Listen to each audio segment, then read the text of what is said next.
Buying tickets to sports and concerts can be complicated, but there is a better way to buy with SeatGeek. SeatGeek is the smartest, easiest way to get tickets to every type of live event. And right now, get $20 off your first purchase. Just download the SeatGeek app and enter promo code WINGO today. 1 week before the big man comes down the chimney and gives toys to all the kids, because Santa is real, folks. We continue on Golic and Wingo. Glad you're here with us on ESPN Radio. I know and ESPN2. him. I know you're wearing the shirt. If you're watching on ESPN2, you got your elf shirt. Got my elf shirt on. We're going to have some Will Ferrell. We'll have some crazy. We're going to get some crazy sweaters for Friday. We're going to have everybody make sure they get their Looking crazy. Forward to that. Can't wait. Here. Absolutely going to be great. Right. We're presented by Progressive Insurance. All phone guests on the Shell Pennzoil Performance Line. Sal Paolantonio will join us in just a few minutes.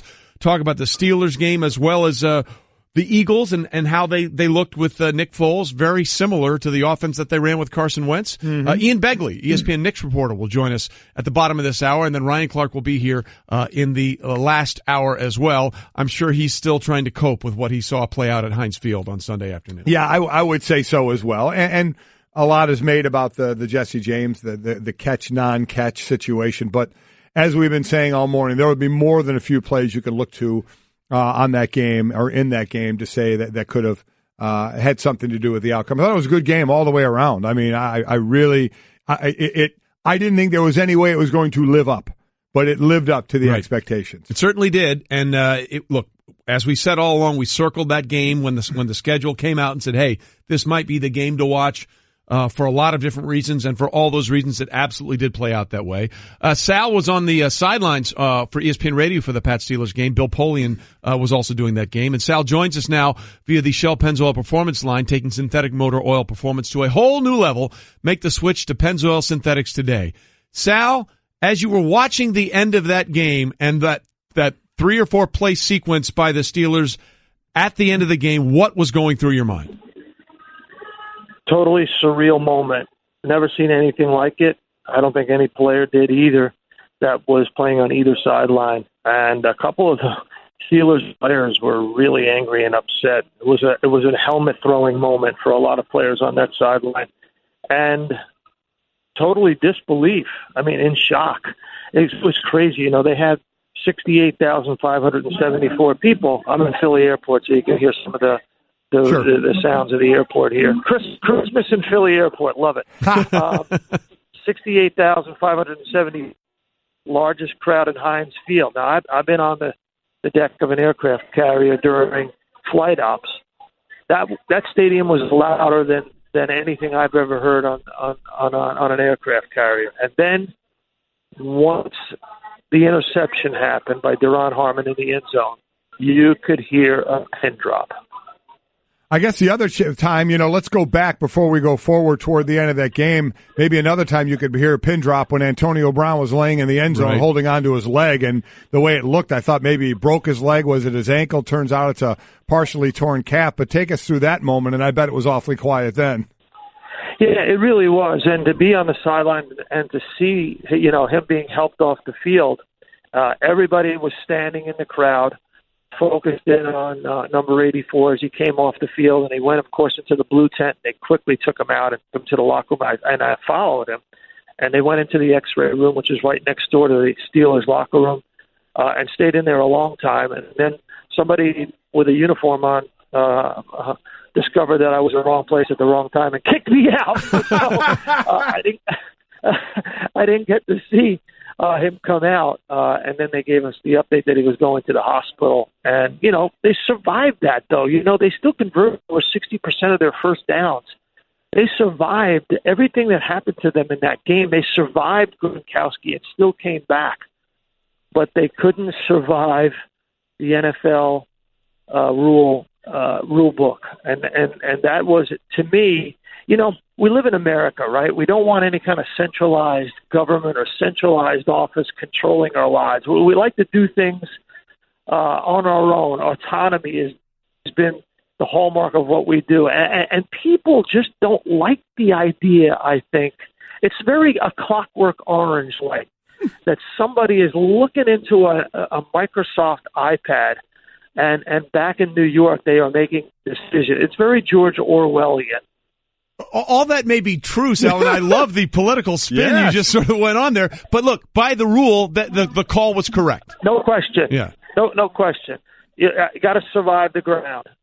My son-in-law's 6'4", can jump through the building. He's always my wide receiver in the Turkey Bowl. I've seen him survive the ground when he comes down with the football. Okay, you got to be able to survive the ground, but they got to change the rule. Trey. Well, no, you're right. They got to change the rule. Well, his knee was down. The ball had crossed the plane. It's a touchdown from common sense standpoint, and that I think is my point. Is like everybody in the stadium knew, and I was standing literally 5 yards from Tony Correnti, and he was in a long animated discussion. Now I can read some lips, and I don't want to repeat it in anything that I may or may not have interpreted what happened, but you could tell that he was in a long animated discussion with New York, and that's a situation where Tony Correnti is a smart, experienced referee. We got smart, experienced referees in the National Football League. Let him make the decision on the field in front of 68,574 people. That's it's just bad optics for the National Football League that some faceless guy, and we know who he is. Al Riveron's a good guy, but it's some guy in New York makes the decision. It just doesn't look right.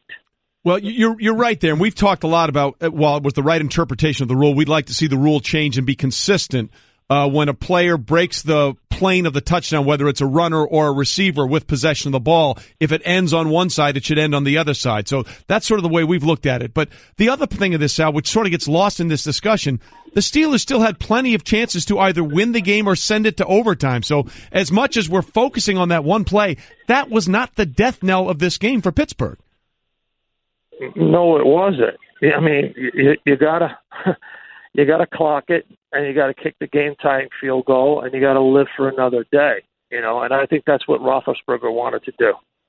As far as the possibility of these two teams meeting again, what did you take from this? There are those that are saying what we took from it is you can see the mortality of New England, especially when Brady gets hit, and you can see the fact that if they play again, it would be no shock if Pittsburgh were to win this game. I don't know, Michael. I don't know about that. I mean, Patriots are like the end of Terminator 2, man. I mean, you got to put a titanium stake in their heart, and then, even then, it's never over with these guys. And, it was such an incredible scene in the Patriots locker room after the game. Tom Brady, feet up in his locker, FaceTiming with his children back home about fantasy football and The Last Jedi.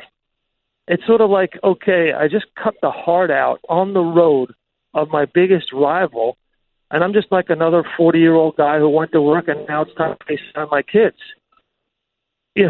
These guys, Brady's become like Jordan to me. He wants to win at all costs, and in the end, it's just business as usual.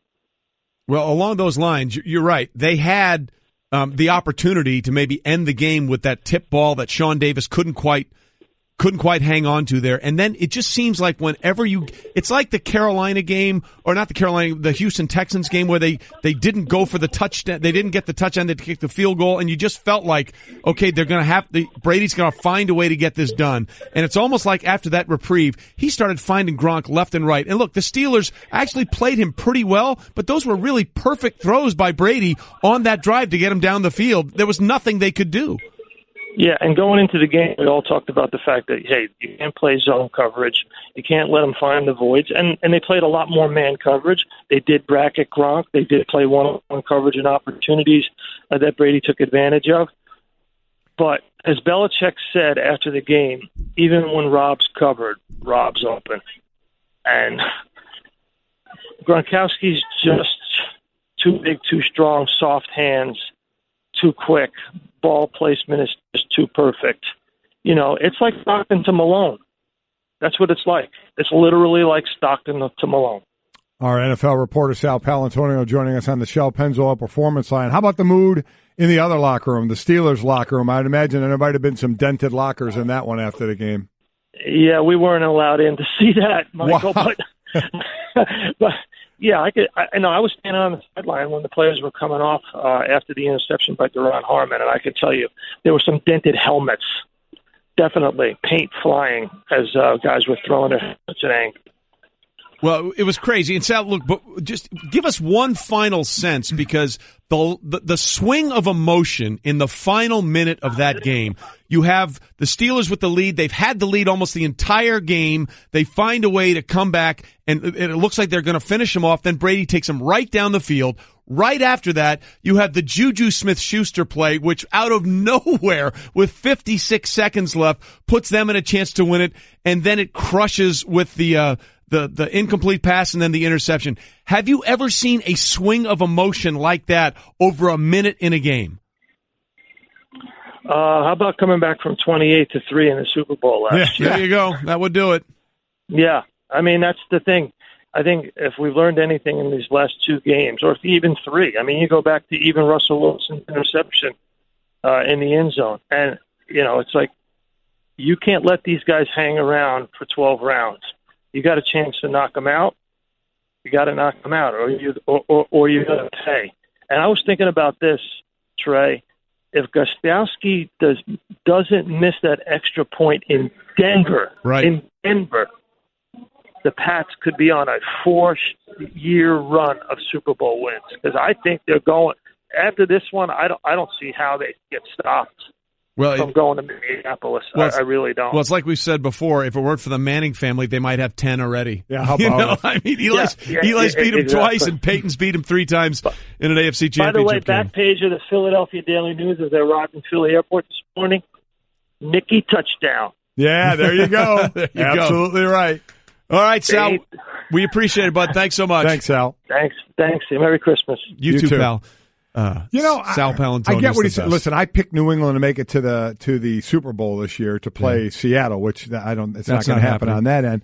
But I'm not as listen. I know Pittsburgh's down. I get it, but man, there was a lot of good to take from that game. I think for them, a lot of opportunity. The fact that they ran the ball, they controlled the clock in this game, and I know. Okay, you say all that. They ran the ball well. They controlled the clock, and they still lost the game. I get it. But, man, I mean, look how they lost that game. If I were Pittsburgh, I know I'd be mad. I know I'd have whipped my helmet. I know I'd have broke some things in the locker room. But when the dust settles, if these two teams meet again, it won't surprise me if Pittsburgh can take control of this game, running the ball again like they do, and trying to get to Brady and trying to hit him and get some big plays themselves like New England did. So I think it could be another fantastic game. Golic and Wingo, presented by 30 for 30 podcast. There are stories you just have to hear to believe. Subscribe right now in the Listen tab of the ESPN app or Apple Podcast, brought to you by Citi Double Cash Card. Okay, but let me ask you this.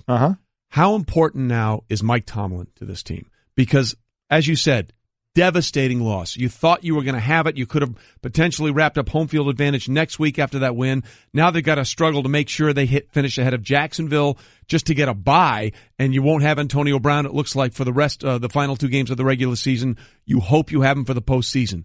For the head coach, how important is it for him to basically pull a Bill Belichick, who would say, if they had lost this game, we're on to Buffalo? He would say, we're on to Cincinnati. How important is it for Mike Tomlin now to set the tone for what has to happen going forward for this team? See, I think it is important, and I think he'll do a good job of it. You heard him after the game not wanting to get into the incomplete pass. He says, and I'm not crying over spilled milk. I'm moving on. That's all he can do because he knows what's in front of him. And the thing about them, Trey, is they have a veteran team. Yep. They have a veteran team, a bunch of guys who will, I'm telling you, they're going to watch that film today. Was it Sean Davis is going to be sick? Yep. Sick when he sees the drop. Jesse James is going to be sick knowing he could have put them in a situation where he doesn't bobble that ball and the ball game is over. They may be sick on the playing call of a slant instead of trying a fade route instead of the slant, which is an interception, which they missed that thing. You kick a field goal, you go to overtime. There will be enough plays in that game that they made positively and that they missed where they know they can do better, where I think they're going to go, okay, this stunk. This was awful the way it all happened. But you know what? If we play them again, We can beat them. That's what's going on in that locker room. Once they calm down, once everybody's temperature returns to normal again, and they look at this game and see what happened, I know everybody else is the mystic New England Patriots and find a way to win. Pittsburgh had this team, and they know it. So they have a bunch of, like I said, veteran guys in here who will go out and try and get that job done again. And I give them a good chance if they meet again in the playoffs. I hear you, but you know what? Atlanta had them too in the Super Bowl, and they let them get away. I get it. Seattle had them in the Super Bowl, Sal was right. Away. It is a Terminator. You got to put that. You got to really put them down. You have to. I get it. They are relentless. I don't know if I've ever seen a team like this ever. I mean, to me, those 90s Cowboys might have been the most dominant team I ever saw before free agency split them apart. But that was just sheer talent overload, okay? What I admire most about the Patriots is that they have adopted fully what the head coaching philosophy is. Was like, look, whatever happened, just go forward. Whatever's behind us, we can't worry about. Go forward, and we'll find a way to forge a win. And they just keep doing it time and time again. So a devastating loss for Pittsburgh. And also, they're still in the playoffs, okay? They're going to get a home game. They could be the number 2 seed. They're probably going to get a bye. So all of that is still ahead of Pittsburgh. It might have ended for the Green Bay Packers on Sunday with the loss to Carolina in Carolina, although it was a very close game. Rodgers 3 picks, but also 3 touchdowns, coming back from the broken collarbone after missing 7 games. And after the game, Rodgers obviously stating that it didn't work out quite the way he had hoped. It's not the fairy tale that we were hoping. As I lay in that surgery bed 8 weeks ago, thinking about this moment, obviously saw it going a little differently. But I'm proud of our guys for the way they played the last few weeks. Today, disappointed I didn't play very well. Obviously, I hold myself to a high standard, expected to play well. It's good defense, but I made too many mistakes, and even still, we had a chance there at the end to come back and tie it. But we've had a great run around here. And as long as I'm here, I'm confident that we'll be in the mix every single year. Well, that's sort of telling. We've had a great run this year, and as long as I'm here, we'll be in the mix every year. It is all about 2018 now for the Green Bay Packers. Oh, it absolutely is. I mean, you saw him, and he's one of the most accurate passers around. I don't mean just by completion percentage. I mean where he throws it to a receiver. Right. And you could see he was off. He was inconsistent, which is understandable. I don't even mean that in a negative way. It's just, my God, he's missed, 8 weeks? And he's got hardware in the shoulder now. Just some of those throws where he usually hits a guy perfectly, they were off a bit. 3 interceptions for sure. That's an issue for him, something you never see out of him. First time since 2009. To go along with the 3 touchdowns. So it was a struggle, but you played a really good team. You played a defense that's playing more like the team from 2 years ago than like the team from last year. So you had, there was no game to ease into to try and come back a little bit. This was a tough game to play for. So yeah, they are done for I think they're done for the rest of this year. So we'll see what happens with them as they finish out their year, but they're done, and Carolina still has themselves in a nice position. Carolina's interesting now, okay, because Christian McCaffrey, it certainly felt like that was the full Christian McCaffrey experience. They used him all over the field. They did. Now, if they can get a little bit more sort of consistency in the passing game, because we know Cam can do damage with his legs. There's no question. But they can get a little more consistency, and having Greg Olsen back, that team is very interesting. I completely agree. Getting Olsen back, I think, was huge. The defense has been, knock on wood, staying relatively pretty healthy. That front seven, you really dig what they're doing. So, yeah, I like what they're doing right now. So they're home to Tampa Bay next week, and then the big one, and Atlanta again. After we'll see what Atlanta does tonight. Everybody expects them to win tonight in the Monday Nighter against Tampa Bay. But boy, sure sets up for a last couple nice weekends. It certainly does. Meanwhile, all of this is going on the field, and just craziness off the field is Jerry Richardson, the owner of the team. It was announced on Friday after we got off the air that he was being looking into allegations of workplace misconduct. And then over the weekend, he announces he will be selling the team at the age of 81 once the season is over. The only owner this team has had, and only one of two, was George Halas being the other, of players who actually played in the league to own teams. And listen, if you read the article on what allegedly went on, and I guess we have to use that word as an investigation is going on, it's ridiculous. I mean, it's just, you read it, you're like, how do people do this? I mean, it blows my mind. Some of the thought process of some people, if this stuff is true.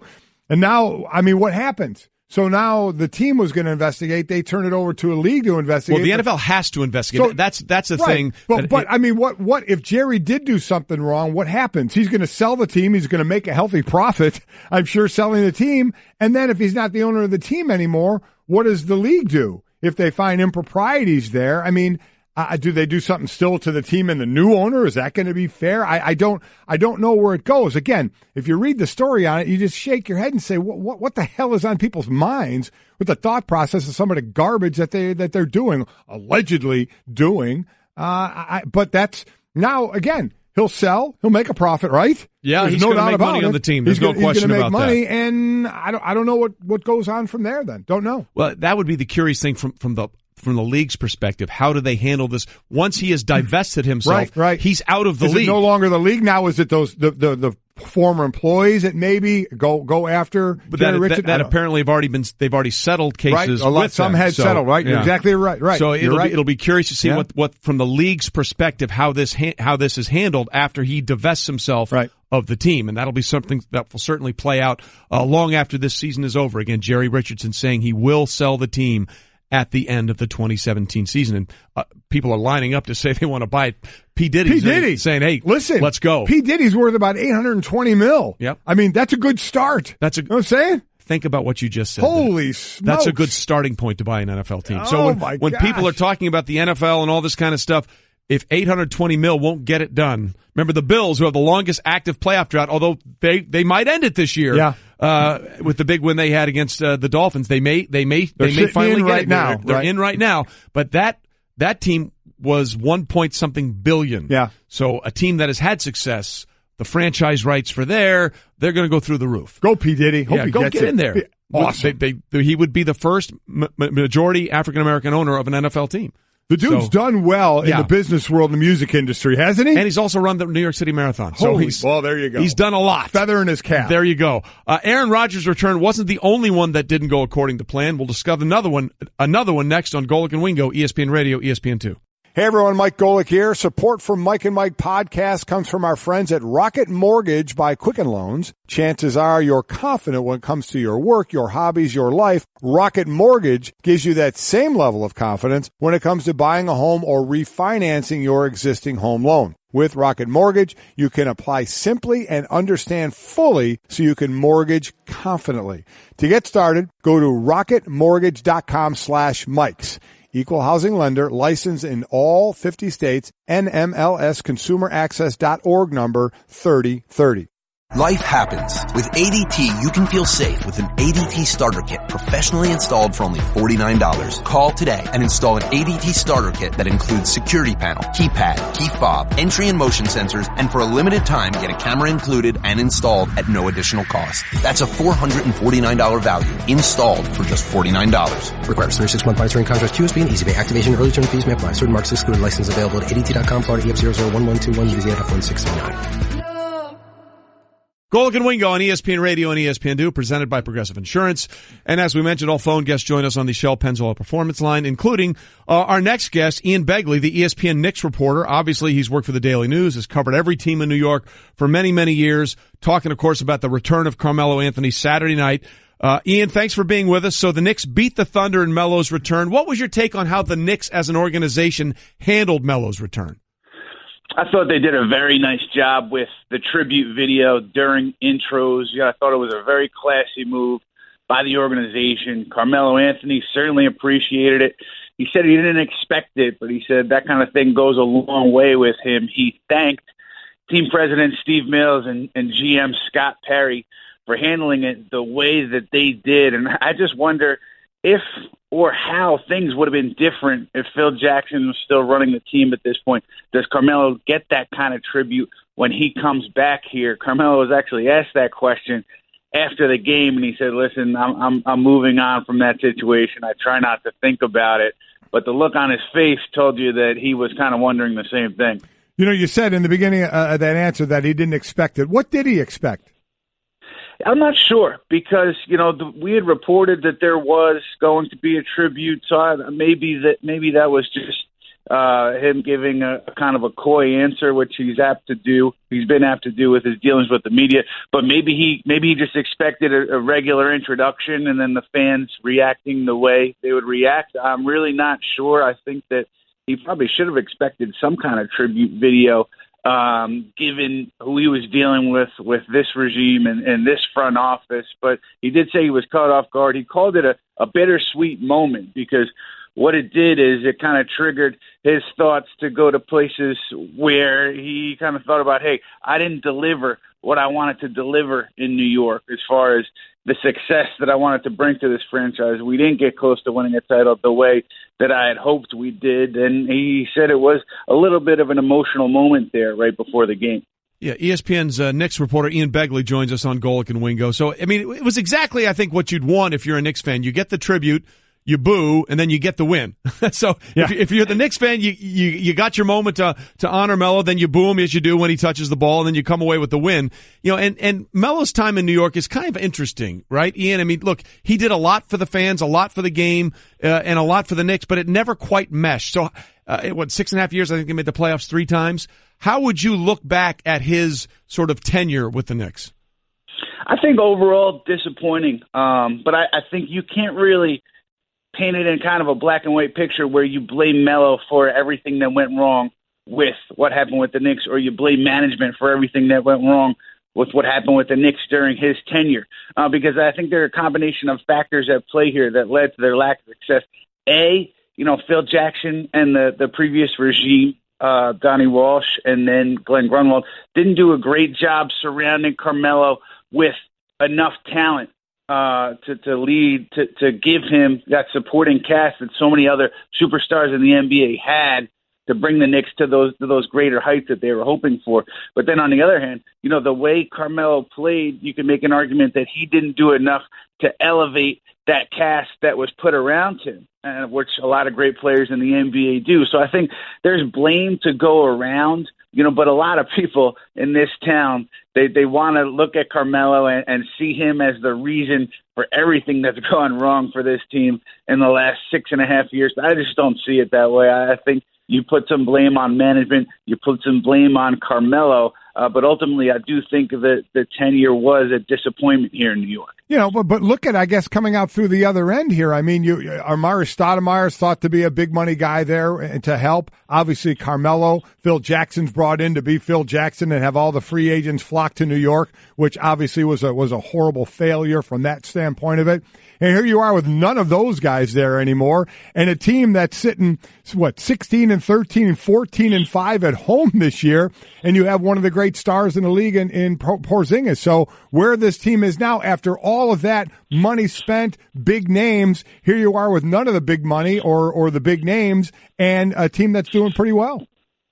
Yeah, Mike, for the first time in a long time, I think it is safe for the Knicks fan to see a light at the end of what has been a long, dark tunnel here in New York because of the reasons that you spelled out. You have Kristaps Porzingis here, and he looks to be a player that you can build around, looks to be a cornerstone of a franchise. And you have Frank Ntilikina, a young point guard that the Knicks drafted with the 8th pick in the draft this year, and he's shown promise. He's shown a lot of progress from day one to now. He looks to be a guy who can, at the very least, defend at an elite level at the point guard position, which is one of the most important positions in this league. So there are young cornerstones that this franchise has. And again, for the first time in a long time, this team has all of its first-round draft picks going forward. So Steve Mills, Scott Perry, they have the opportunity here to get things right, to build things the right way around Porzingis and this young core. And listen, Phil Jackson did a lot wrong during his tenure in New York. He didn't trade well. He publicly alienated some of his players. He didn't do a good job selling his players and his coaches on the way he wanted to play the game. But what he did do well was draft well, because we have Porzingis here. We have Ntilikina here, a kid who, again, through 1/3 of the first season of his NBA career, looks pretty good. But you got to give Phil Jackson some credit there, because these pieces are what are giving Knicks fans hope at this point. I'm not so sure how much are people going to be wanting to give Phil credit, but you're right. I mean, he is over the back end going forward. It might be better because of some of the things he did. Now, we mentioned Porzingis, Ian, as he joins us, Ian Begley on Golic and Wingo. He didn't play Saturday because of the knee. What's his status going forward? And I think the concern here from a Knicks standpoint is Kristaps Porzingis used words like instability, and he talked about his knee buckling the Thursday when this injury happened against Brooklyn. So the Knicks are taking a cautious approach here. I was told, Adrian Wojnarowski and I were told the day after this injury that Porzingis' knee was feeling better and that there was no need for any significant tests. And that, to me, told me that this knee injury wasn't that significant. So I think the Knicks are just being cautious here. I wouldn't be surprised if Porzingis didn't play today against Charlotte. I wouldn't be totally stunned if they held him out for the next game on Thursday against Boston, but I think Porzingis will definitely be on the court for that Christmas Day game against Philadelphia. I think it's just a matter of the doctors and Porzingis wanting to be 100% comfortable that when he goes out there, he's not at risk of doing some significant damage to the knee, because that's the last thing this franchise could put at risk right now. All right, Ian, we appreciate the time. Thanks for being with us. Thanks, Ian. Thanks, gentlemen. Take care. You got it. Ian Begley, ESPN Knicks reporter there. Look, it's interesting because the Knicks haven't made the playoffs since the 2012-13 season. Well, I mean, listen, it's been a long time. This is two stories. This is Carmelo and the battle with Phil Jackson. And Carmelo, we all thought he would eventually was going to leave there, and he's gone. And where he's gone, that team isn't doing so well with three superstars in Westbrook and George. Correct. And it's not doing so well. And basically, like I said, the names that they tried to bring in there, that had there, and then a guy in Phil Jackson who was supposed to bring more names in, all that didn't work out. Here you are, with Porzingis, who was, making $4 million this year, and Beasley making, $1.5 million. 2.1, I think is a 2.1. The yeah. guys in between, Hardaway's making a ton, 16.5, Cantor 17, Lee's making, I think, 11 or 12, right in that area there. But you like the direction this team is going, and you always saw them near the bottom. When were they going to be, competitive? And here they are, at least right now, 29, 30 games in, and we'll see where it ends up. But you can certainly see the building blocks here going forward.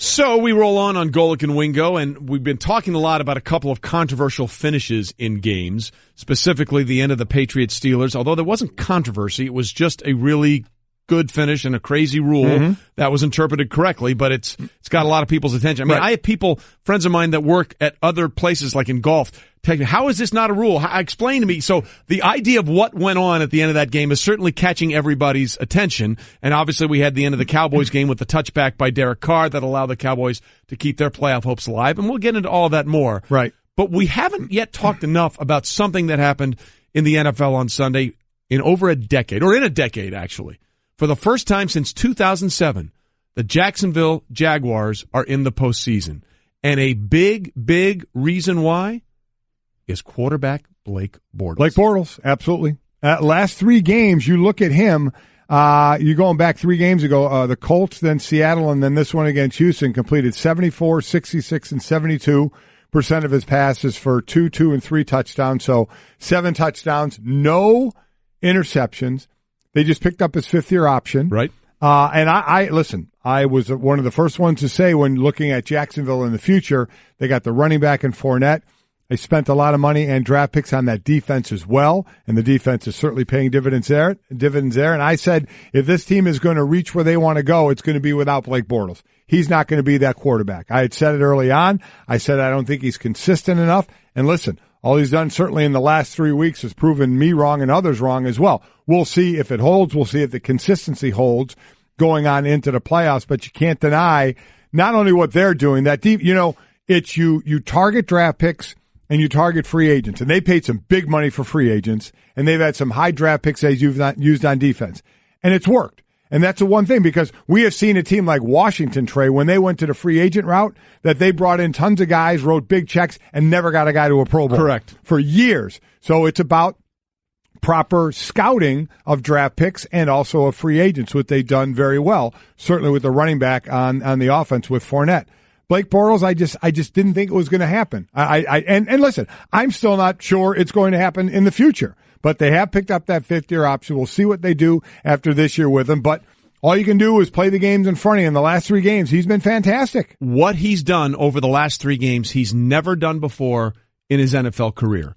That's 3 straight games with multiple touchdown passes and 0 interceptions. In fact, in the month of December, 71% completion rate, 900 passing yards, 7 touchdowns, no picks, an NFL best 85.4 total QBR, and a 3-0 record. So essentially, he's averaging over 2 touchdowns and 300 yards a game. And remember, when this season started, the head coach, Doug Marrone, basically just said, we want to win a game without him really throwing the ball at all. We want to pound the rock, and we want to play our defense. Well, they didn't have Leonard Fournette on Sunday. I get it.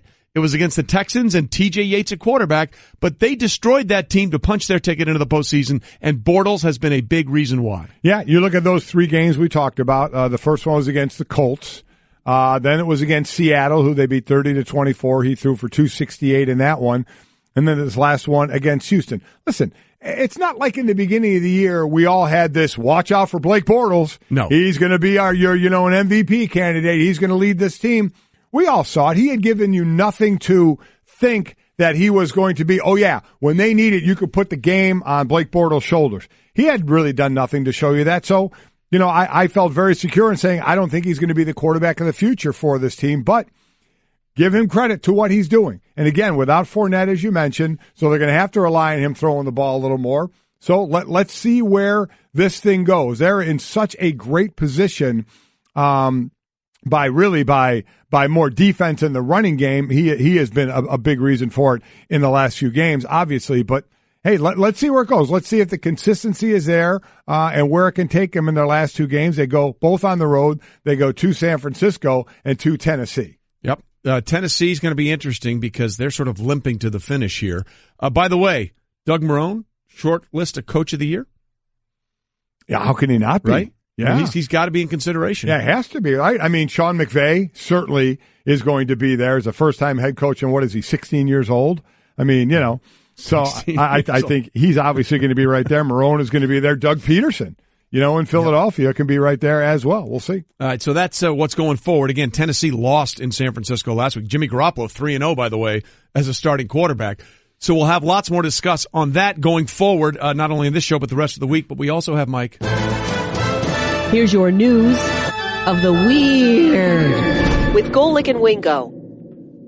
Moon colonies in 5 years. Get out of here. Yeah. Moon Express chairman Naveen Jain. I hope I'm saying that I'm sorry. What chairman? Moon Express. So there's chairman. A company that's sort of cornering the market on future rides to the moon. Not rides. Yeah. Colonization. Right, but getting there is the Moon Express. Yeah, and they're talking about Forward early thinking. Next year. The aim of Moon Express is to mine resources on the moon, which can then be sent back to Earth and used. Eventually, though, the company has said it is aiming to set up human colonies on the moon and forecast this could happen within the next 5 years. I'm curious now, does it say there what kind of things are they mining to bring back? No. Because it's just dust, right? Well, we don't know. I mean, isn't it just dust and moon rocks? Well, we don't know. I don't know if how far anybody's ever dug there to know, really dig down into it to see what you get. So you got to go full Armageddon with the Bruce Willis jackhammer? I think you're going to have to. That was a meteor, I get that, but I mean, I'm curious as to what they're mining. I would love to know what they're mining. Forgetting that. Yeah. If you were given the opportunity, you can go live on the moon. No. Would you do it? No. There's no water. We're both. Well, I mean, they're going to. No, I mean, there's no ocean. There's no pool. I'm going to need that. Do we know that? We're going to dig. Maybe they'll find something. So we're just going to find an ocean there? We're both empty nesters. Let's say you and Janice, honey, me we're and Chris, going to the moon. Let's go to the moon. To the moon, Gladys. To the moon we go. Oh, my God. Think we can get reception? Well, be able to still do the show from the moon? Check how many bars can I get from the moon. Yeah, I got no service. That's like us 100 years back in time. I have this box I'm putting up to my ear. I have no idea why. You give me an ocean on the moon, I'll go. That's it. Coming up, Ryan Clark will join us in studio next. I wonder how he's... Buying tickets to sports and concerts can be complicated, but there is a better way to buy with SeatGeek. SeatGeek is the smartest, easiest way to get tickets to every type of live event. And right now, get $20 off your first purchase. Just download the SeatGeek app and enter promo code WINGO today. Golic and Wingo, ESPN Radio, ESPN2, presented by Progressive Insurance. Phone guest, Shell Pennzoil Performance Line. Very underrated Christmas song we were just playing, right? I like that one. There are not many Christmas songs that I will hear that I'll say, you know what, I don't like that. Yeah. Just because I love Christmas so much that you're wearing a T-shirt that says, "Oh my G, Santa, I know." Oh my him. God, Santa, I know him. Yeah. And I do. From Elf. Yeah. Very Santa's underrated Christmas movie, by the way. I think it's one of the best. Oh my goodness, it's hilarious. Best. Yeah. So we're a week away. Week away from Santa coming. From the big guy. And you know what? The NFL played Santa this week with a lot of gifts for us to talk about in a crazy week 15. Did. And Ryan Clark is here in studio to give us the straight talk about a lot of that. Brought to you by Straight Talk Wireless. Best phones, best networks, no contracts. First of all, how are you? I'm doing well. I just want to make sure you're okay. Why would I be okay? After what happened at Heinz Field on Sunday, I thought you might be a little upset. No, not at all. Listen, when you get to this job, you root for people. Mm-hmm. Right. And so I definitely root for, Coach Tomlin and, Ramon Foster and the different guys, William Gay that I knew on the team. But I watch the game. I watch the games like everybody else now, and I want to see good football games. I definitely want to see it turn out different for Ben, both personally and professionally for him. But it was an excellent game, man. And it lived up to the billing. So many times, especially in the NFL, when you compare it to college football, the excitement doesn't necessarily match the hype. And I think yesterday did. As we've been talking earlier, when I've talked about what the players will watch in film today, they'll all see there were other opportunities to get the job done. That's what players find out in the film session, and there were. But we know so much being made of the Jesse James play. So just your thoughts on the play, the ruling, the overturn, and the whole deal. Exact 100% right application of a terrible rule. Thank you. Yeah. There you go. You're with us then. It is 100% the way it's supposed to be called. I was against it until I watched it in slow-mo enough times to see his elbow hit the ground and the ball start to shift. And if you're going to go by the letter of the rule, which I think is the reason the NFL keeps it this way, because people like, you and I and Trey, we can look at the rule and say, well, if that's the rule, this is the correct application of it. And I think that's the issue everybody has. There's always going to be the fans that say they were robbed. Mm-hmm. They got it right. Whether you agree with the rule, right, the call was correct. The question that I've always had, Ryan, and Mike and I have talked about this morning with everybody, is why is it different for a receiver as opposed to a runner? Mm-hmm. Because clearly he had possession of the ball when it crossed the plane. If you're a running back, as just last week, Jonathan Stewart against the Minnesota Vikings jumps over the pile with possession. As soon as the ball comes out, it doesn't matter because the ball broke the plane. So do you think the rule needs to be adapted? Because this, again, people forget this has not always been the rule. This came in 2010, I believe it was. Yeah, Calvin Johnson. Yeah. The Calvin Johnson play. And before I let you answer, Ryan, this is what you brought up, Trey. Right. Mike Pereira, former head of officials, this is what he tweeted about that exact thing. People are saying a runner breaking the plane causes the ball to become dead, which is true. But the receiver does not become a runner until he completes the process of the catch. Totally different, Ryan. No, I agree with that explanation. Not because I think it's the right thing, because I think it's dumb, but because this is the way it's been ruled. And when you look at the rule, not only in this game, but in many others, you are used to seeing this, and we've seen this before. And absolutely, if you're a fan, if you're someone at home watching, you see control of a catch, you see control of the football, he reaches over, you expect the play to be dead. But we know from watching other plays, watching other catches, that is not the way it works with a pass catcher. And so until this catch is complete, until he is now deemed a runner, he has to finish through the ground. And listen, I was as upset, and I thought it was just as stupid as everyone else did, because we're looking with our eyes and we're using common sense and logic when we watch it. But by the black and white letter of the law, they got it right. So let me, because the one thing I don't like to do is just say, I don't like the rule. Somebody got it wrong. The rule is bad. I need an option then of what a rule should be. And I know you were talking about the bar rule, right? Guys in a bar. And the reason I debunked that, in at least my opinion, by saying how many drinks in one guy you're asking may have had 10 shots, another guy you're asking may have that's a catch for that's sure. A catch. Meaning he caught it. Meaning that if it was by that, then it would just be the ref's interpretation. Right. And we might get different decisions for different games. So you don't like the rule. Trey doesn't like the rule. It was interpreted like it was written. How would you like the rule to read? What should it be? Well, I had the, I guess, unfortunate or fortunate opportunity to be in the competition committee meetings when this was hot. And we spent the hour on it. And this was the same year they brought in all these former receivers to talk about what a catch was. Yeah, they wouldn't jade that too much, would they? Yeah, exactly. A touch in our hand, it was a catch. Right. What would complete the catch? And we sat in there, and this ended up being the route it went and the way they decided to keep the rule, because I think it's the easiest to rule on. I think it's the easiest way to take out opinion and subjectivity and say, you know what? This is the actual letter of the law. If you see every former referee, every director of referees who tweeted about this or who answered this, they all answered it exactly the same way. And I think that's what's important to the NFL, that the people who make the decisions can answer it the same way.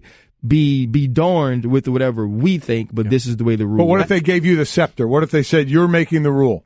By the way, we have given you the scepter. We have. You now have the scepter. I've had the scepter. I had the scepter in this competition committee meeting, and had I had an answer, maybe we would still have this dumb rule. Like, honestly, you talk about it, and I would have ruled that a catch, right? I would have ruled that a catch. Based on what? Based on the fact that I felt like he makes a football move. I feel like when you change direction in any manner, obviously his feet couldn't be on the ground, right, but when you catch the ball going to your left and you're able to change direction to move forward on the field, to me, that is a football move. The Dez Bryant reach was a football move to me. And so I think if you want to change the catch rule, you also have to change what is a football move, which now goes into guys on bang plays, whether it's incomplete or fumble or catch and fumble. And so I think all those things would have to go together. But to me, if you can change direction, now this also is a player who felt like if a guy is ducking, he's not defensive.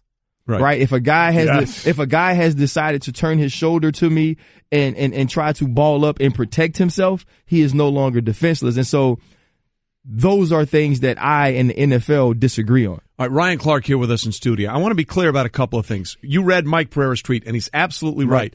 But that's as it is now. Right. People need to understand that's not the way it's always been. Exactly. Before that competition committee, it was completely different. And I brought up a very famous instance from Super Bowl 12, which is way out of people's memories, but I remember that. Yeah, I think I was there, Trey. Yeah, sure you were. Butch Johnson it was in New Orleans. It was at the Superdome. Anyway, he made the long catch, and he had possession of the ball over the goal line, and then he dropped it, but it was a touchdown because he had possession over the goal line. And this is not the only time I've been on this rule all year long. If you follow me on Twitter at all, you know week 2, Sterling Shepard against the Eagles in Philadelphia caught a pass in the end zone with possession, took 3 steps. Yep. Not 1, not 2, took 3 steps, then was pushed out of bounds, and 10 yards out of bounds, he rolled over and the ball came out, and they said it's not a catch. That is patently ridiculous. So to me, I'd like to see the consistency be when a runner breaks the plane and a receiver breaks the plane. And what Mike Pereira tweeted is absolutely right by the rule. But that's not the way it's always been, and there should be some consistency in how you break that plane. Give you an example. Tyrod Taylor's running touchdown on Sunday. None of his body was ever in the end zone. All he did was stick the ball over the pylon as his body ran outside the pylon, but that's all it took for it to be a touchdown. And I think the maddening part for fans is there should be a universal application of what happens when a ball breaks the plane. Yeah, no, I don't disagree with that at all. But then we'll get into the discussion and we'll have the arguments of when guys catch the balls for first down and it shifts in his hand. And so, but that's right. So what are we doing? We will always argue, but I agree with Trey in this, that the ball breaks the play. And if that's going to be our rule, then let that be our rule. But what Mike Pereira is saying, at least by this letter of the law, is that was never a catch. Yes. Right. That's what he's saying. And by letter of the law, he wasn't. So I guess that's what would, unless we're going to just continue with the gray area, you would have to make it special for the end zone. Because just imagine the same catch on a 4th and 4 and it was for 5 yards or to go out of bounds, so it would just be for the end zone. It should be an end zone only rule because it's a different rule. I mean, if you're in the field of play as a runner and you do that, it's a fumble. So it is a different rule for running, so it should be a different rule for receiving, right? Doesn't that seem to make the most sense? No, it makes sense, but when did they ever have to make sense? Well, that is a fair point. That's on me. I think that's on me. Trey, you take it way too logically, bro. I think to them, they are just trying to get a rule that covers everything. Yes. It covers every catch. Makes it, because a lot of people saying, I don't know what a catch is. Well, I mean, in all honesty, they're telling you what a catch is. What it is you don't agree with what they're saying a catch is. They're spelling it out, what a catch is. They're spelling it out perfectly for you, and they interpreted it correctly. We just don't happen to agree. Speaking of stupid rules, right? I think the fumble touchback rule is the dumbest rule. We put that one on there as well. I think it's worse than how we don't like the catch thing. I think that one's worse. That is the stupidest rule ever. Well, we put that up on the Twitter feed. What rule would you like to see changed more? My bad, I was in the barbershop. There you go. That's all good. And by the way, we watch you guys on mute in the barbershop. The catch rule is running away with it. The catch rule is running away with it. 77% catch rule, 23% the touchback I can't stand that touch. Jeff Saturday was in here actually defending the defense, saying, hey, all the rules go to the offense. I'm glad there's a rule that kind of benefits the defense, even though they're not doing a whole lot for it. Hey, I'm on the side of not being stupid. I hate that rule. Yeah, I don't care what side of the ball you play. Okay, along those lines of not being stupid, let's be clear, and I said this earlier on the show, that play is not why the Steelers lost that game. No, you might want to double Gronk at some point. You might want to double Gronk. You also might want to not force it on a 3rd and goal when your field goal time. Look, they had two plays. They had 2 plays after that to win the game, and then all you had to do was kick a field goal to send in at overtime. Or Sean Davis makes the interception. So his arms are short. Yeah, that's correct. And it was behind him a little bit. Or double Gronk, as you said, when he's lined up for the fade and the 2-point conversion. Because in that case, if you don't get the 2-point conversion, Juju's play leads to a game-winning field goal. You know what? What's crazy is because this call is so controversial and that type of play has been so controversial, we're forgetting the greatness of Gronk. I mean, and we're not getting an opportunity to talk about it. Look at the New England Patriots team that played Monday night against the Miami Dolphins. And the Miami Dolphins said, you know what? We're going to press you. We're going to play man-to-man, and we're going to make these guys beat us. No one could beat them. There was no one that could get open. And you saw last night, time and time again, the Pittsburgh Steelers said, we are going to go with a different philosophy. We're not going to fire zone you. We're not going to zone you. We're not going to allow Tom Brady to pick us apart because he can find the holes. We're going to play press man with a deep safety, and you have to beat us. And there was only one guy on the entire New England Patriots roster that could beat man-to-man. And he did it consistently, and that was Rob Gronkowski. Just so people understand, because that is something Tony Romo alluded to in the telecast. That is the way Steelers have played defense forever. Butler now the DC, Dick LeBeau for all those years. How difficult is it for a team to do something that is completely the opposite of what they always do? 2010, which is the only time I've actually beat Tom Brady, which is unfortunate. Yeah. In 2010, we had some young DBs, Cortez, Allen, we had Curtis Brown, and so we decided to throw everything out the window, and we played Rover Man with Troy in the middle, me and the deep safety, and we played 2-man the entire game. We allowed James Harrison and Lamar Woodley to rush. And I believe we won that game 24-10. And that day we changed everything we had ever been, but we had the people. That was the first time we felt like we had the cornerbacks across the board to match up in that way. Cortez was about 6'2", and we actually put him on a young Rob Gronkowski. At the time, they also had Aaron Hernandez, and we won that game. And I think they went back to that philosophy. And it's not necessarily difficult to change your mindset to do it, but it is difficult when you don't actually have the people. And Sean Davis is a guy who's played corner at Maryland. He played nickel. He also played free safety, and he had the skills. But Rob Gronkowski, and, you know, there are going to be some arguments, obviously, for guys like Tony Gonzalez and different guys. I think he's the best all-around tight end to have played football in this game, and you couldn't stop him yesterday. Yeah, the more he can stay healthy and be on the field and show that, the more he's going to try and cement himself to that. I look forward to these two teams hopefully playing in the playoffs, and it will be interesting what game plan and X's and O adjustment you see from the game yesterday to the possibility of the playoff game. Let's move on. The Philadelphia Eagles get a win over the Giants, and now they have at least a bye in the first round. Yes. So now but they want it all to run through Philly. So as you look at Philly going forward, do you have more concerns over Nick Foles, the fact that listen, there you go, Nick Foles of the defense. That's where I was going to go. I mean, that's the defense. Nick Foles. I know we can't expect 4 touchdown passes every time like he did, so that'll even off. But man, that defense, they got to shore it up. So you go back to the Seattle game, Los Angeles Ram game. Now this game against the New York Giants. Three straight. A defense I was worried about early on in the season that totally surprised me. They were good outside the numbers at the cornerback position. They were able to rush the passer, create turnovers. And I was like, okay, if this defense continues to play this way, this team is the favorite to represent the NFC. And now we've seen them decline. We've seen them take steps back. And when you get into the playoffs and you're going to be playing teams like the Carolina Panthers who can defend, and you're going to play teams like the Minnesota Vikings who can really defend, Nick Foles isn't going to throw 4 touchdowns, as you alluded to. You're going to have to stop people. And if they continue playing the way they are, I don't think they can stop people enough to not only get to the NFC Championship at home, I don't think they win the division round playoff game either. Well, you're right. Think of those deep New Orleans, Carolina, Minnesota, the defense of the pass rush of the Rams. Minnesota is a really, really good football team. By the way, we pulled the numbers, and I thought it was fascinating because we looked at Nick Foles' day yesterday. He was 24-38. 237 yards, 4 touchdowns, no interceptions. The team converted 46% of their third downs. So we said, let's run just a generic average Carson Wentz game. 20-34, 253 yards, 2.5 touchdowns, conversion on 45% of the third downs. So essentially, Nick Foles plugged in and played exactly like Carson Wentz. I mean, for that game, I granted it was against the Giants, and I get it, but you could not have asked for a better outing from Nick Foles. The concern, as you guys said, was the defense. And can that be fixed going into the postseason? Yeah, you look at this game, if not for 2 blocks on special teams, you're in trouble.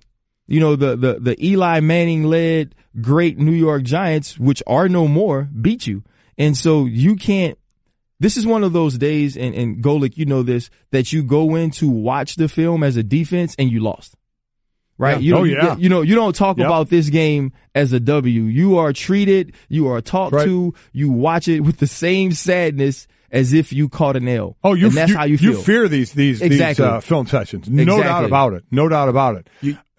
I'm sorry. You mentioned the blocks. Just want to throw this in here real quick. The Eagles blocked a field goal, and a point after, and a punt. Yep. According to the Elias Sports Bureau, that's the first time since the Bills did that in November of 24th, 1991, that we've had 3 blocks. And that's the reason they won the game. Yeah. Special teams won them this game. And you're right. That defense, they're in for a tough film session today. You know, we look at the NFC playoffs, and, you know, Philadelphia, New Orleans, not used to them being in there. Minnesota, not used to that record of 11-3. The Rams and what they're doing. A team we always gave the benefit of the doubt to had been Seattle. Great defense. Superman is a quarterback. So they just get absolutely smoked yesterday by the Rams. Are they bad. What's that? It looked bad. It looked horrible. So have they lost the old benefit of the doubt? Well, Russell Wilson will do spectacular things in that defense. You know, we'll still be able to pull through. It seems like we've moved past that one. You know, the most unfortunate thing is you almost, if it wasn't these dudes, you use a very bad 4-letter word when it comes to talking about athletes. And it starts with a Q. Yep. Right. If it wasn't Earl Thomas and Bobby Wagner and Michael Bennett, people we really respect as defensive players, we'd say it looked like they quit. The most unfortunate thing is Earl Thomas says something about Bobby Wagner playing injured and saying that there are guys who were backups who could have played better. Bobby Wagner tweets about Earl Thomas and he says, "Hey, keep my name out your mouth, E." You know what I mean? Don't be. Let's not go there, right? That's basically what they're saying. Yeah, I don't I don't like that part. And we've seen Seattle fight on the sideline. Yes, we have. And I've had arguments with coaches and other players on the sideline. One thing in the heat of the game. Right. Casey Hampton legitimately cussed us out every time there was a pass over 5 yards.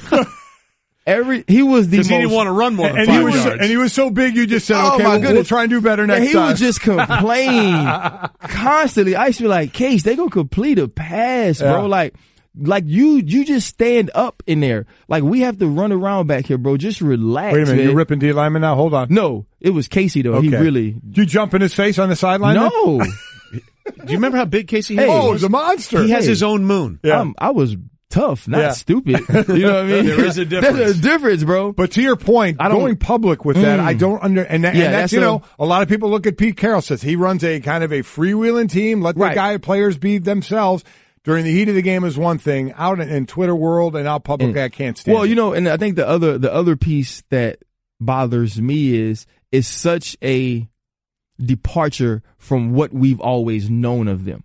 The brotherhood, speaking of each other, not as teammates and players, but as family. Mm-hmm. And that's the one thing about family. We can fight all the time, but we're not going to let anybody else know what's going on in our house, and you can't come into it. Okay, exactly. So the question then becomes, in that game in Seattle, did it tell you more about the Rams or more about the Seahawks?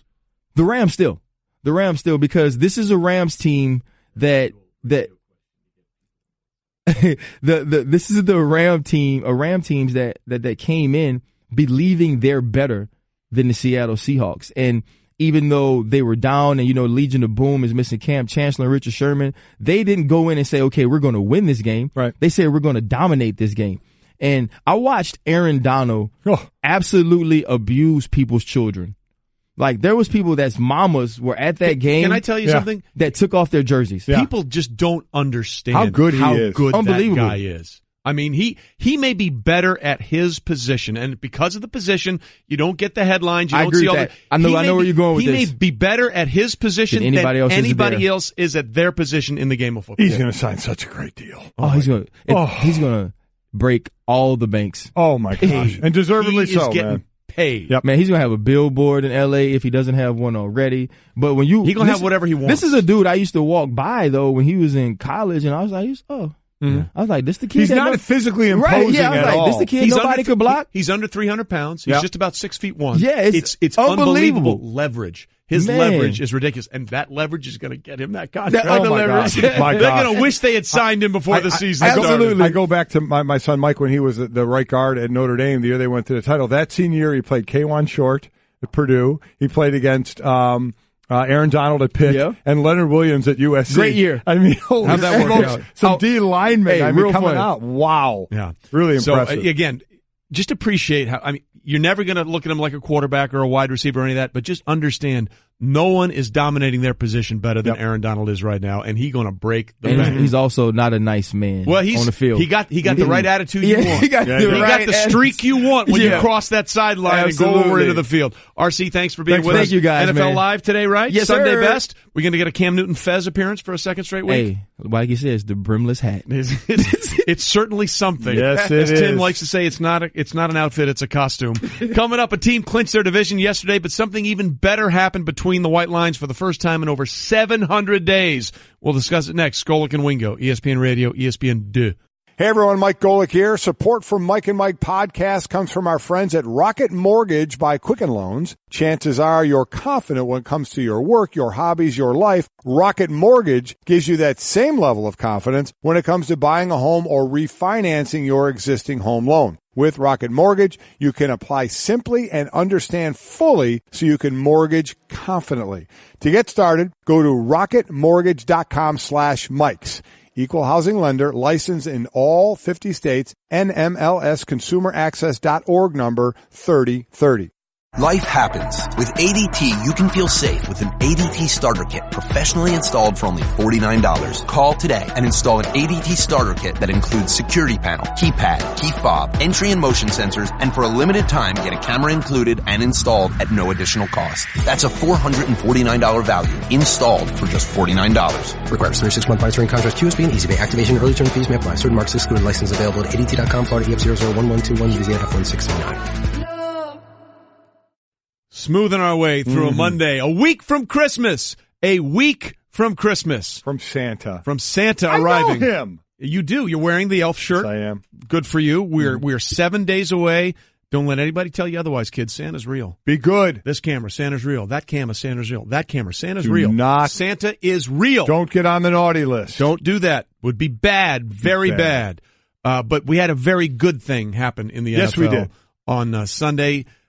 Partially what happened on the field and also what happened, something that hadn't happened in almost over 2 years, 700 days.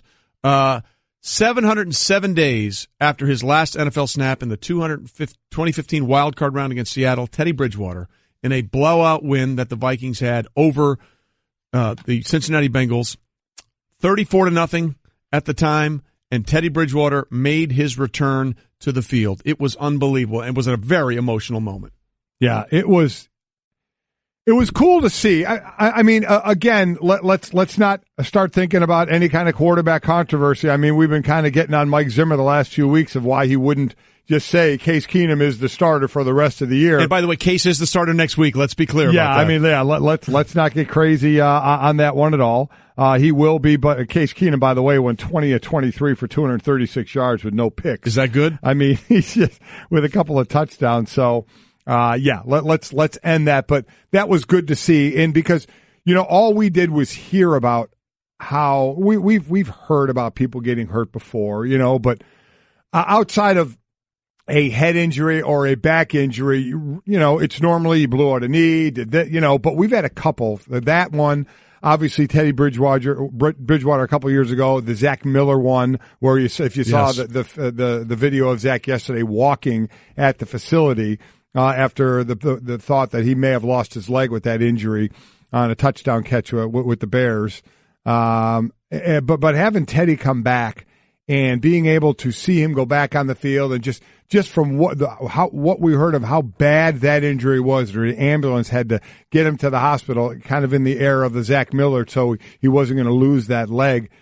Just to have him come back and play again was fantastic. First pass, unfortunately, was an interception off a tip ball. Right. I mean, but nobody really cared about that. It was the fact that he's been the backup. He's been on the field. He had been one play away from going in and playing for the last couple of weeks. But to see him actually get on the field was a very cool thing. Yeah, it was a game against Washington where he made his return to the active roster, and they had the shot of him on the sidelines just breaking down. Because he thought he might never be back in this spot. Right. And again, you're exactly right. Had that emergency unit not been called, and I remember doing NFL Live that day, and when we heard they're bringing an emergency ambulance, because normally you can treat almost anything at the facility, any time of normal injury that happens. But remember, it was a non-contact thing. That leg and that knee just gave way. So had they not astutely got that thing there and quickly got it there, you're right, he could have lost the leg. And then to see him come back and show the emotions when he was just in a uniform, and then to see him on the field, the place went nuts. Yeah. It was amazing. Everybody in that stadium was going crazy. The sound, all his teammates were clapping on the sideline just to see him in the game. And after the game, here's what Bridgewater said: it felt like to finally be in a game again. It was great. It was even more. It was even better seeing Case leading the chant. Case is an awesome guy. And, to see him standing behind me, it was just amazing. It really was. And it sets up a really unique situation. Yes, it does. Because all three of the Vikings quarterbacks that they have outside of their backup now, Sam Bradford, Case Keenum, Teddy Bridgewater, all three of them their contracts. Yeah, and I said this before, and I'll say it again. I wouldn't be bringing Sam Bradford back. No, I think Sam is moving on. I just don't trust he can play for me when he's missing games. I know not being hit just because there's soreness there. I'm not putting anything into that. So to me, it's Case Keenum and Bridgewater. And you know what? Not a bad problem to have. No. When you like where Bridgewater was, beloved by his teammates, and now he's got a heck of a lot of rust to kick off if he's going to get back on the field. But Case Keenum's making a pretty nice case for himself. No pun intended. I was about to say, well done there, Wordsmith. I should be on the field. And if I'm not going to be on this field starting, then I should be on another field starting somewhere with what he's doing. I mean, life is about, and it's not just sports, life's about opportunity. When for whatever reason you get your shot to do something, how do you perform? What goes on? What can you make of it? You know, are you ready enough for the situation that when it's for you, how do you respond? And Case Keenum's been fantastic, so kudos to him, because you never know when that in his life, in Case Keenum's life of sometime starter, most time backup, you never know when your opportunity is going to rise. And you hear what a good guy he is. Jared Goff talks about when he was with the Rams, how much he helped Jared Goff, and now gets to lead the team in Minnesota. So an issue that they have, but a pleasant one, as long as Teddy can get back to what we all thought he was leading up to. Again, he hadn't achieved that, boy, he's a great quarterback status, but a lot of people thought he was on the way to being a really good leader, making good decisions, and ready to take the next step. And now he's obviously taken a couple steps back. Look, the Vikings have won their division. They still have a chance for a first-round bye. There's a lot of positive things going for them, but it is something that they're going to talk about. They don't want to talk about it now, but they're going to have a really tough decision in the offseason because, you think that the ceiling may be higher for Teddy Bridgewater, but the ceiling that Case Keenum is putting out there right now with this team, with this coaching system, and with those receivers, it's kind of hard to look away from that, okay? His numbers in 2017, he's completing 68% of his throws, 20 touchdowns against only 7 interceptions, a QBR of 73 out of 100, a passer rating of 99. You don't just throw that away. So what do you do? I don't know the answer to that right now. So if Case takes him into a game or two into the playoffs, doesn't go all the way, but takes him in there, what happens next year? Are you defining, is Mike Zimmer defining a starter in the offseason, going through all the offseason and OTAs and stuff? Or is it we have an open quarterback competition? Well, here's the problem. Both of them are their contracts are going to be open. Right. So it's not just up to the Vikings. Right. And I think both of them are going to be offered starter money somewhere, if not in Minnesota. So the question then becomes, do you play it out and see which one can we afford? Because I don't think you can bring them both back in the off-season money that they're both going to get. And there are going to be some people that are still, very hesitant about Bridgewater. But again, he was a first-round pick for a reason. Yes, he was. He did lead them to the playoffs in 2015. Although the big knock against him that year was could he push the ball down the field.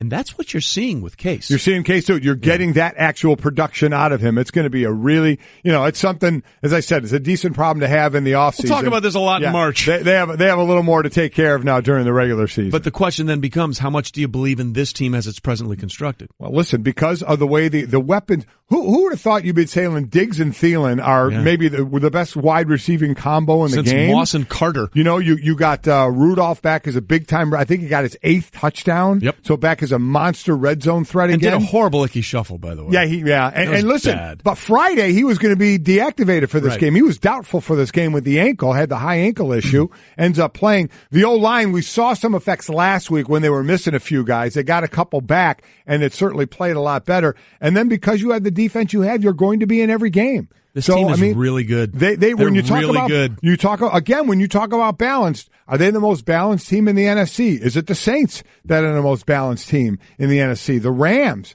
the Eagles, you may not say it now because that defense is looking a little bit shaky in Philadelphia. Well, it's interesting. Up until last week's game against Minnesota, against Carolina rather, the Vikings were the only team that had a top five offense and top 5 defense. So they've sort of fallen out of that as they're top 8 in offense now, but they are the second best defense behind Denver. So they have a lot of balance. And they are playing for something that's never happened before. Super Bowl is in Minnesota, and the idea that they could just play their games if somehow they can get home field advantage if the Eagles tend to stumble down the stretch.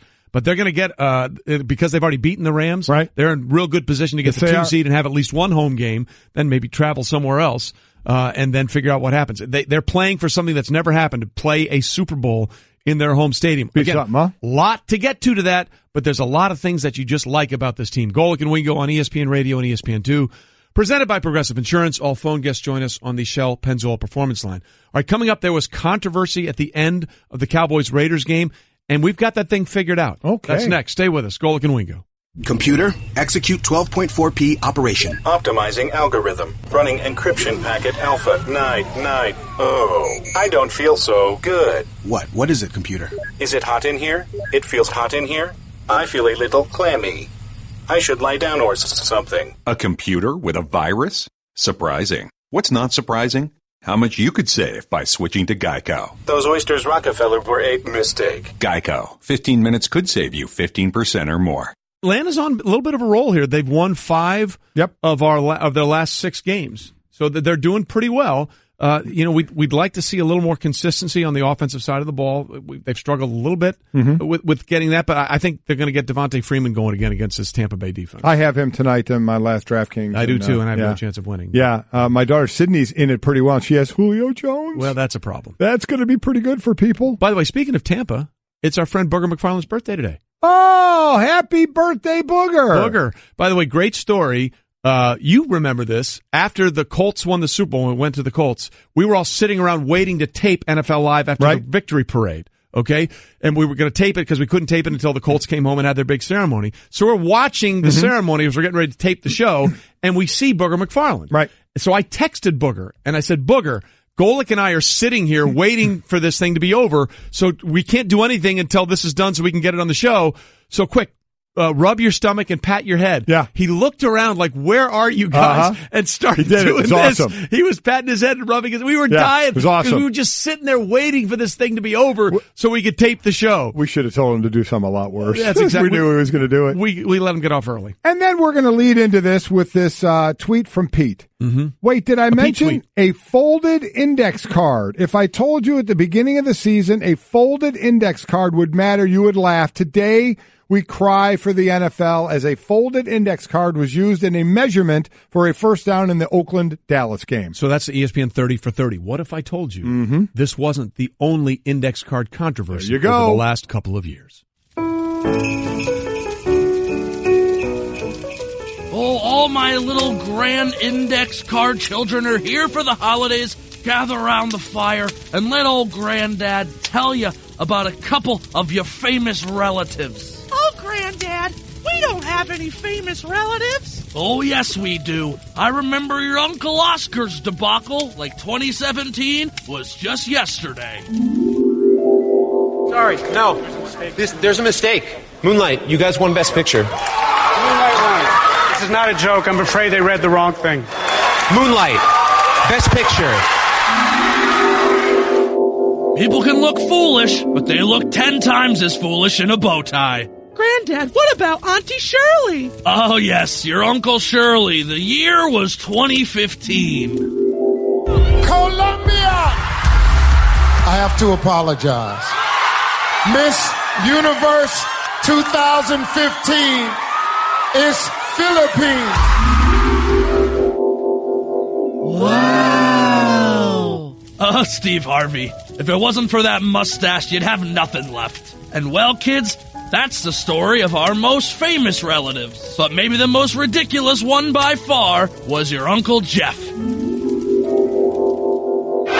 Put a piece of paper between the nose of the ball and the chain stick. I've never seen him do that. He put a piece of paper down on the field in between the nose of the ball and the stick to see how much room there was.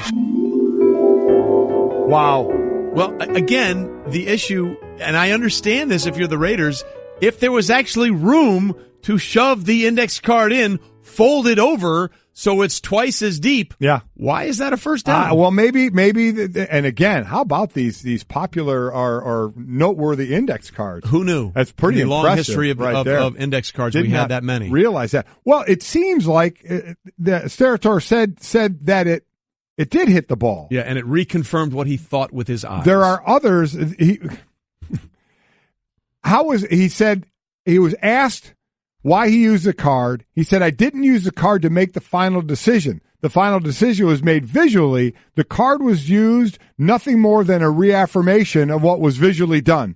My decision was visually done based on the look from the poll. So why did you use the card then? And somebody asked him, how did it reaffirm? That was already finished, he said. The ball was touching the pole. I put the card in there as soon as it touched. It was nothing more than a reaffirmation. It really is odd. If you saw the ball touching the pole, signal first down. Yeah. I mean, why do you need a reaffirmation? He didn't. And I love Gene Steratore. One year, my fantasy football team was named the Fighting Steratore. There you go. I just don't understand that explanation in any way, shape, or form. I don't either. And there are those that said that the index card didn't hit the ball, and there was space. Well, we never saw a proper angle. No. I'm going to go with Gene. I don't think he's going to say it didn't go in. But I'm going to ask, why did he fold it?